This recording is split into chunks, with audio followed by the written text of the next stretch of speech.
Alright guys, sa mapagpalang araw sa inyong lahat, meron tayong isang reaction video dito kay Rob Trip Reacts.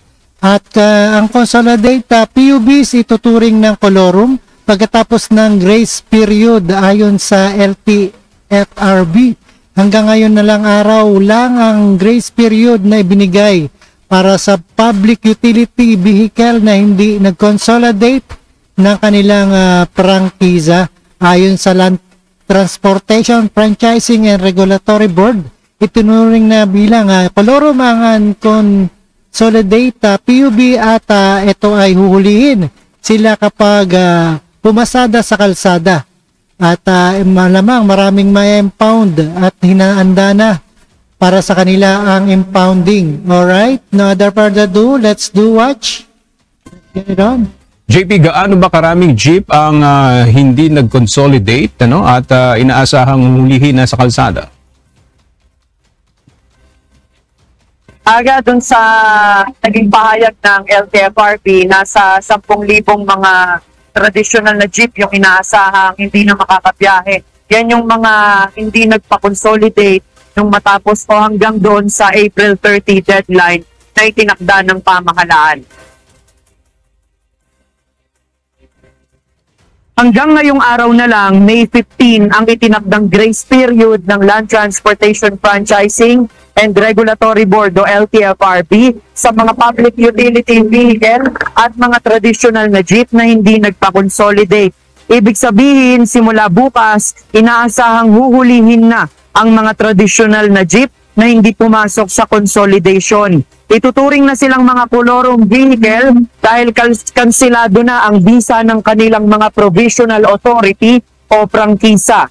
Ang mga makakabiyahe at hindi huhulihin sa kalsada ay yung mga traditional na jeep na meron ng sticker ng transport cooperatives na kanilang sinamahan.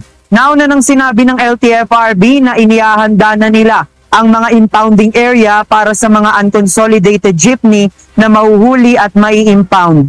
Sinabi rin ng LTFRB na kahit magkahulihan ay hindi magkakaroon ng transport crisis dahil may iba't iba pa namang mga mode of transportation at may iba pang jeepney na dadaan sa mga ruta ng hindi nagpa-consolidate na mahuhuli. Aga, ngayong oras na to, nandito tayo sa harapan ng opisina ng LTFRB at hinihintay lang natin yung isa-set nilang press conference para nga linawin yung iba pang detalye nung inaasahang gagawing panghuhuli bukas at yung iba pang mga concern dito nga sa pagpapatupad o implementasyon ng Public Utility Vehicle Modernization Program o PUVMP. At nakaantabay tayo para sa mga sa press conference para sa ilang mga katanungan. Yan muna ang ating latest live mula dito sa Quezon City. Balik sa iyo, Aga. JP, automatic bang i-impound yung mga unconsolidated na jeep o sila ba ay i-issuehan lang ng ticket?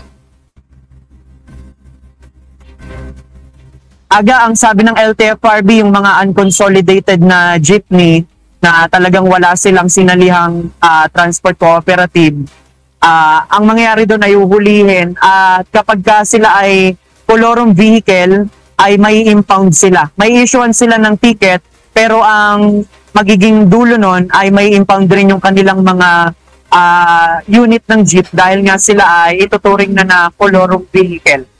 Aga? Maraming salamat! Alright guys, napakinggan po natin at napanood dito sa unconsolidated PUB at hindi na makakapasada ngayong araw hanggang bukas na ang simula.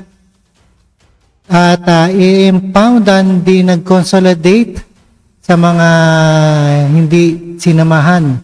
Alright, ito ang grace period na tinakda ng LTFRB. Maraming salamat sa panonood at pakikinig kay Rob Trip and see us again the next one and peace out.